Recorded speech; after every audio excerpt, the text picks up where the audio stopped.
Oi, esse aqui é o programa Entrevista no Canal Futura e hoje a gente recebe o Pedro Rivera, que é arquiteto, diretor do Estúdio X aqui no Rio de Janeiro e está envolvido com várias discussões sobre cidade e urbanismo. Pedro, obrigado por estar aqui com a gente. Obrigado pelo convite. E a primeira coisa que eu queria te perguntar é o seguinte, o Rio é uma cidade que está passando por muitas transformações, né?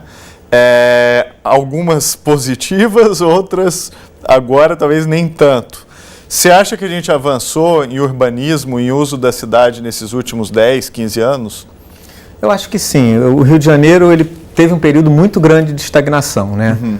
A gente pode voltar lá para a transferência da capital para Brasília, que foi, enfim, foram as últimas grandes transformações urbanas. Depois disso, a gente teve um período importante nos anos 90, que foi o Favela Bairro, Rio Cidade, que foi um momento importante de reconquista do território público, né, do espaço público da cidade.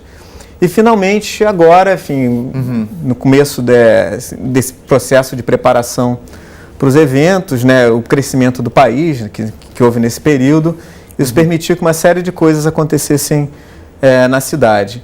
E, de fato, assim, algumas muito positivas e outras nem tanto. Mas eu acho que a mensagem que a gente toma desse período é que é possível avançar e que é possível, enfim, a gente buscar melhorar a nossa cidade, buscar entender quais são os desafios que ela tem, trabalhar para que eles sejam superados.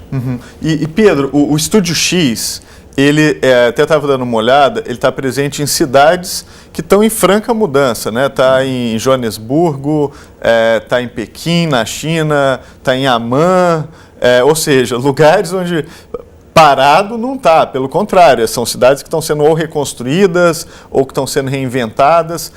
Você acha que o Brasil tem uma fórmula própria de urbanismo, por exemplo, o jeito que o Rio de Janeiro dialoga com as favelas? Como é que é essa dinâmica, tanto do ponto de vista de uso da cidade como de cultura, né? Porque eu acho que uma coisa está totalmente ligada com a outra. Eu acho que tem algumas questões que são particulares do Rio, são outras questões que são particulares do Brasil, outras até da América Latina, né? Se a gente pensar num contexto latino-americano primeiro, num contexto mais amplo, a gente tem o desafio do espaço urbano, a gente tem o desafio da informalidade, então são questões da própria violência urbana, né, que a América Latina sofre muito com isso, então são questões que, de alguma maneira, nós comungamos nessa escala, né? Se a gente desce e fecha no Rio de Janeiro, por exemplo, a questão da informalidade ela é muito peculiar aqui, né? Enfim, a conformação geográfica da cidade, a forma com que ela se desenvolveu, fez com que as favelas, as comunidades informais, elas ficassem localizadas em meio ao centro da cidade, em meio às áreas mais ricas também. Então, isso cria uma situação muito particular e que, ao mesmo tempo, é muito positiva que isso aconteça junto e não aconteça nas periferias. Porque isso produz um contato, esse contato produz uma riqueza e produz uma possibilidade de transformação. Essa fricção, eu acho que ela é necessária. Concordo. Agora, uma coisa que eu acho que é o mais fascinante da vida da cidade é a possibilidade do encontro, né? Quanto mais as pessoas se encontram e quanto mais mistura e diversidade há, maior é o desenvolvimento, maior são as oportunidades de empreendedorismo. Aliás, tem um monte de estudos sobre isso que analisa transporte urbano, por exemplo, quanto melhor é a rede de transporte urbano, maior é a chance desses encontros, dessa mistura, e menor é a segregação. Ou seja, segregação é ruim. Você acha que faz sentido esse pensamento? Acha que a gente precisa trabalhar com essa questão? Não, total. Assim, inclusive, assim, se a gente pensar do ponto de vista econômico, né? Assim, mobilidade gera oportunidade, gera troca, né? Cidades surgiram a partir das trocas. Então, quanto mais a gente potencializa isso no território, quanto mais possibilidade das pessoas acessarem cursos, por exemplo, um trabalhador que demora 2 horas no transporte para ir para voltar do trabalho, como é que ele vai fazer um curso depois para se capacitar? Né? Então, isso tudo é fundamental. E, além da questão da mobilidade eficiente, tem uma outra questão central, e que eu acho que é aí que o Brasil está perdendo a batalha, que é a cidade compacta, né? Como a gente mantém a nossa cidade compacta, como a gente mantém a diversidade de usos nos bairros, os bairros possuírem a residência, o trabalho, o comércio. A gente tem, digamos assim, bairros que são mais complexos naquilo que eles suportam, porque isso gera possibilidade. Esse modelo, por mais que você tenha um transporte eficiente, o modelo em que as áreas, as zonas são segregadas na cidade, é um modelo muito ruim que já caiu por terra, na verdade, né? Outra coisa que me incomoda, se vai para uma cidade como Bogotá, você anda, você tem fachada, você tem o prédio e embaixo do prédio tem uma lojinha ou tem apartamento de andar térreo, então você anda e você está vendo janela e pessoas habitando as suas casas. No Brasil, acho que a gente priorizou um urbanismo que não tem fachada, né? Você anda na frente de grade ou de muro. E isso faz com que a rua vire um lugar meio inóspito. É um lugar que você não tem contato visual, não tem, vamos dizer, um senso de pertencer a uma comunidade. Pelo menos nas áreas do asfalto, né? Nas favelas, acho que a dinâmica é diferente, pode ser até nesse sentido melhor, porque lá você tem muito mais contato visual com outras pessoas, dependendo de onde você está, do que muitas vezes no asfalto. Você acha que isso é uma batalha perdida ou ainda tem chance da gente rever isso? Eu acho que não existem batalhas perdidas, tá? Mas a gente precisa mudar a forma como a legislação urbana e como as políticas públicas são aplicadas na cidade. Você tocou uma palavra muito importante, que é a comunidade. Né? Nós vivemos em comunidade, né? A gente precisa entender que a nossa força, que a nossa capacidade de troca, de experiências, de negócios, de tudo está ligado a essa conformação de diferente. Na verdade, vivemos em várias comunidades, né? Em várias diferentes escalas de comunidade. E a cidade que segrega e que produz comunidades de iguais, né? Então, existe a comunidade da pequena classe média, a comunidade da classe média de alto poder aquisitivo, a comunidade das pessoas de baixa renda. Essa cidade é uma cidade fadada ao fracasso, uma cidade que não produz encontro, que não produz a diversidade. Sim. E uma coisa que eu vejo também por exemplo, Estados Unidos, que é um país do liberalismo, onde o Estado não intervém na economia, mas tem coisas fascinantes. Por exemplo, o movimento para acabar com a segregação racial.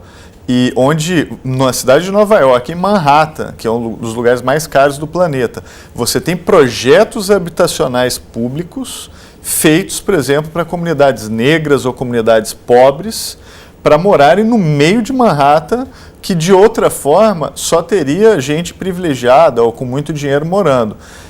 Aqui, quando a gente pensa em Minha Casa Minha Vida, etc., você está jogando esses projetos para periferias, para lugares que não têm infraestrutura, lazer, cultura, e aí o cara fica isolado lá, a pessoa cresce sem, vamos dizer, participar disso que a gente está chamando de comunidade.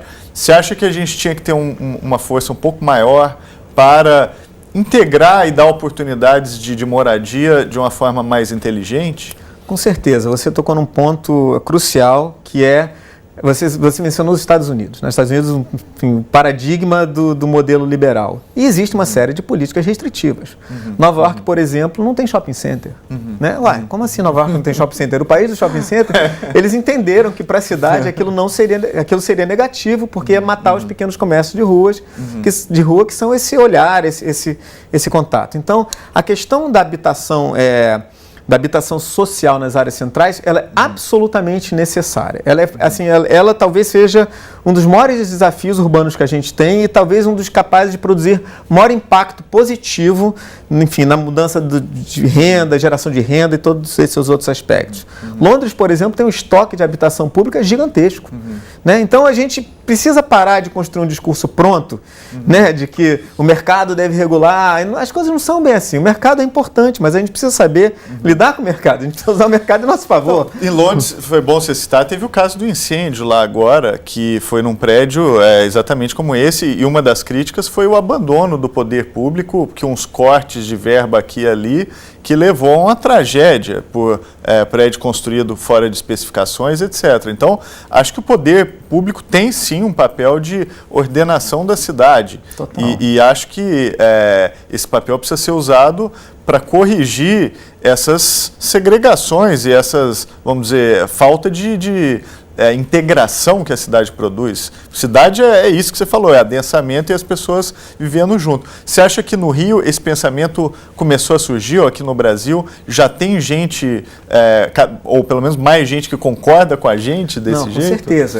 Eu acho que o grande desafio também é o seguinte, assim, dentro dos círculos dos especialistas, né, eu acho que existem já consensos bastante consolidados, né, mas às vezes não existe uma potência, né, uma força política que consiga colocar isso realmente como uma agenda né, que perpasse a cidade, que perpasse o país. Mas, por exemplo, né, o Brasil tem uma agenda urbana, assim, que é absolutamente, não uma agenda, mas ele tem políticas urbanas fenomenais. O Estatuto da Cidade, por exemplo, ele tem mecanismos por exemplo, o Estatuto da Cidade ele estabelece a função social da propriedade urbana. Né? O que é a função social da propriedade urbana? A propriedade urbana ela tem que cumprir um papel para o conjunto da sociedade. Isso é fenomenal, e você tem esses mecanismos, mas eles não são aplicados. Entre a existência da lei e a aplicação da lei, tem uma distância muito grande. E na situação que a gente vive no país, a gente sabe que as prioridades políticas estão bem distantes das prioridades da população. E legal isso que você está falando, eu vi há pouco tempo um aplicativo feito também nos Estados Unidos para você identificar quem é o dono de um terreno baldio. Porque não tem nada mais absurdo em qualquer cidade, no meio do centro, ter um terreno desocupado. Então, eles fizeram esse aplicativo, você tira uma foto, a foto vai para uma comunidade, os caras identificam de quem é o terreno. Se for terreno da prefeitura, forma-se um grupo de pressão e, no mínimo, transforma numa horta comunitária. E eu acho que esse é o futuro. As pessoas têm que pressionar, não sei se você concorda, para que a cidade tenha uma ocupação máxima, como a gente não deixe nada vazio ou, vamos dizer, inerte no meio do tecido urbano. Não sei o que você pensa. Não, concordo plenamente. O Estatuto da Cidade, por exemplo, esse é um dos mecanismos. Tem um terreno que está vazio, a prefeitura tem o poder de dizer, olha, usa o terreno, te dá um prazo. Você não usou o terreno, ela pode desapropriar o terreno por valor justo, né? Vai se oferir o valor.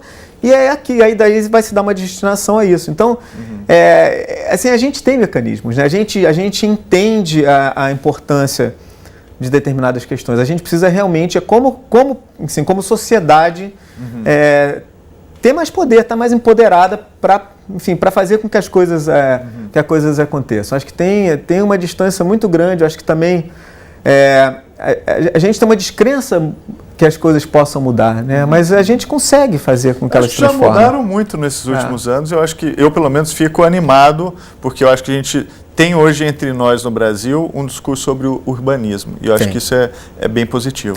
Pedro, adoraria falar mais com você, mas a gente está chegando aqui ao final do nosso programa. O tempo voa. Esse aqui é o programa Entrevista. Recebemos hoje o Pedro Rivera. Fique de olho, porque no Futura Play dá para assistir todos os episódios. Gente, tchau. Até mais. Até a próxima.